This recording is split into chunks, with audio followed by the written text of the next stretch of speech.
د زړه صفایي. د انسان چې زړه صفا سي هغه په نورو انسانانو کې چې ښه خویونه ویني هغه د ځان طرف ته راکشي. مثال یې د هندارې وګرځېږي. هنداره چې یو شي ته ونیسي هغه نور څه پکې معلومېږي که نه، مخامخ تصویر درته راکشي. حتی که لمر ته ونیسي د لمر رڼا تر ډېره لرې ځایه پورې وړي. زما قدرمنو مسلمانانو زړه نبی کریم علیه الصلاة والسلام مبارک فرمایي زړه د ټول بدن بادشاه دی. الا خبردار ان صلحت که چیرته زړه صالح سي،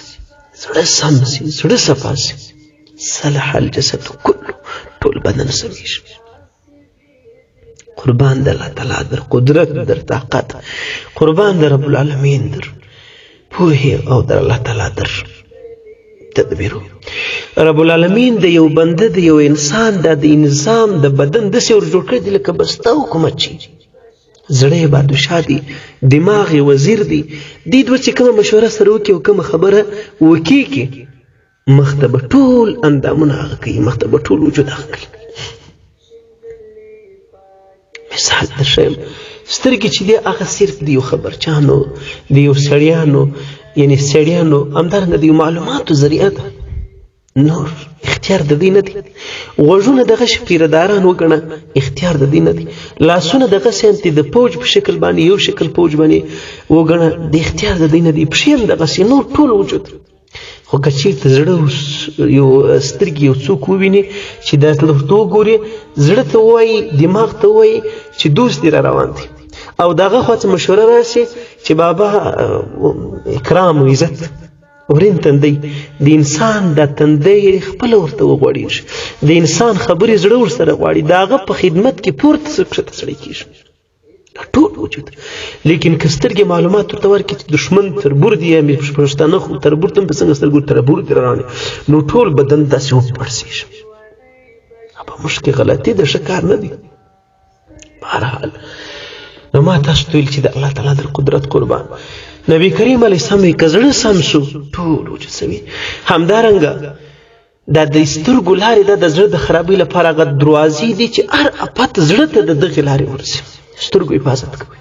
خوږو حفاظت کوئ. اصلي هدف و غرض مو دا دی زما قدرمنو مسلمانان. نبی کریم علیه السلام مبارک فرمایي زړه همداسې ځان کوي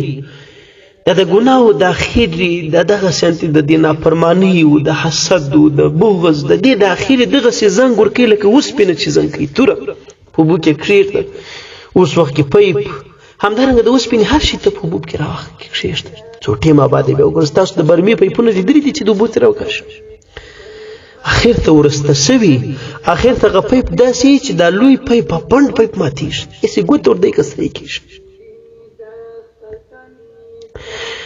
صحابه وپوښتنه ځینې وکړه چې قربان د الله پیغمبره زړه سمیږي په څه باندې د دې زړه سوان چې شته د صفایي لپاره چې د دې زنګه صفا کړو. نبی کریم مبارک ورته فرمیل درې شی. یو شی چې دی هغه د قرآن تلاوت دی، ذکر او پند و نصیحت دی. قرآن ګر ته د الله پند و نصیحت دی. بنده ته څه وایي ته غوږ ته ونیسه ته راسه سوچ فکر پکې وکړه. افلا تدبرون افلا تدبرون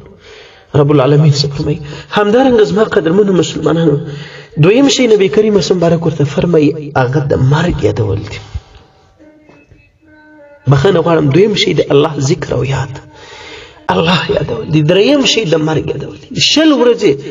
100 واره که یو سړی مرګ په ورځ او شپه کې رعایت کړي که په خپله بستره باندې مړ سي حکم یې د شهیدي او الله به په ورځ د آخرت شهدا او په صف کې رافاسي. یو سړی چې مرګ رایادي توبه به باسي، توبې باندې الله پاک توفیق ورکوي، په عبادت کې بې نشاطي د ګناهو به راګرځي، د خلکو د حقوقو سره به پام کوي. موږ مرګ هېر کړی په ټولو ورځو کې چې د انسان خشته شور سوی دی بیا نو راواخله تر زکندنه پورې دومره سخته شوه انسان نه راځي لکه د مرګ لکه د قبر. نبی کریم وسلم ما چې څه مناظر لیدلي دي یو سړی چې ټوټه ټوټه په تورو کېږي څونه سخت بیرونکی منظر دی. در دې قبر در دې تورې ډورې مې سخت بیرونکی منظر نه دی لیدلی چې په دې ځای کې دې کښېږدي ستا وسلام ورونو نو ما درته ویلي چې زړه سړی صفا کړي مثال یې دی چې شی دی چې د بل ښه صفات راکشي زړه به دې دا غواړي ستا وجود به بیا تا ته وایي چې پلانی څنګه ښه صفات کوي څنګه ښه لمونځ کوي ته هم ښه لمونځ کو په تا څه ټکی رسوي خو چې زړه خیرني لمونځ به در باندې بوج چې یو دوی خبرې ملا درته کوي ته به تښتې دا ځانه به دې سم شیطان جوړ کړي شیطان به دې ځان بدل کړي علامه رومي رحمت الله تعالی علیه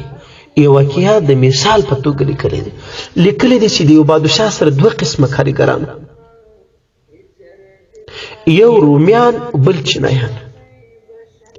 دا دوه په فن کې دوه دنې کسان یا دوه دنې د فنکاران یا دوه دنې ډلې دا چې پر یو شکل باندې سره راسي نو هغه خامخا څه چشمک د سترګو سره لري څه چشمک سره وي مطلب د مقابله سره کوي نو هر یو به بادشاه ته دا ویل چې زه ښه کاریګري کوم او بل چینایان به ورته زه ښه کاریګر کوم هغه به رومیان به ورته چې موږ ښه کاریګران یو ځل بادشاه یې دونه تنګ کړی بادشاه ورته ویل چې صاحبانو تاسو راولاړ سئ یو ځای یو محل بادشاه جوړ کړي چې په دې محل کې او د لرګي دیوال ورته ودروي چې د لرګي د دیوال دی خواته به چینایان خپل صنعت او کاریګري کوي او د لرګي هغه خواته به رومیان کاریګري کوي بیا به چې کله کار یې پوره سي ماته غږ وکړي زه به راسم دیوال به د مابین زه وکړم یو به د بل حال نه سره اخلي پټ په پټ نو هغه چې زه به دیوال د مابین زه وکړم او بیا به ورته وګورم چې چا ښه کاریګري کړې ده ستاسو د مقابله خو یې وګټي ولې هر یو من یاست منې ولې پکې څوک نشته زما قدرمنو مسلمانانو کله چې دواړو کوشش وکړي چینایان راولاړ سول نور یې هېڅ هم نه دي کړي راولاړ سول دا خپل دیوالونه شاوخوا داسې جوړ کړل لکه ته به وایې چې ښه ده یعنې ښه یې پکې ورکړل خاص یې ښه جوړه کړل ښه نه دی سړی چې که ګوري اندار او هغه رومیان چې کوم ول هغه د دیواله خواته لګیا دي صاحب مانه ګلان دي یو رقم ځایونه دي یو رقم کیسې دي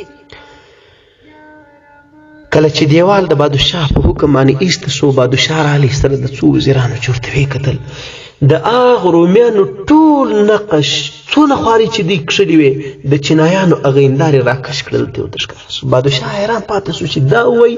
چې دی خوا والا اوس ډېر ښه کاریګري کړې ده که هغه خوا د هغه ټول تصویرونه دلته پکې معلومېږي ګر سره سړی دا وایي چې دواړه خوا یو شکل جوړ شوي اخر ته بادشاه د چینایانو په حق کې فیصله وکړه چې یاره د دې څه صنعت دی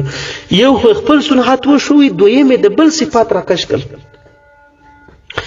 علامه رومي رحمت الله تعالی دغه واقع صرف د مثال په توګه ایښې ده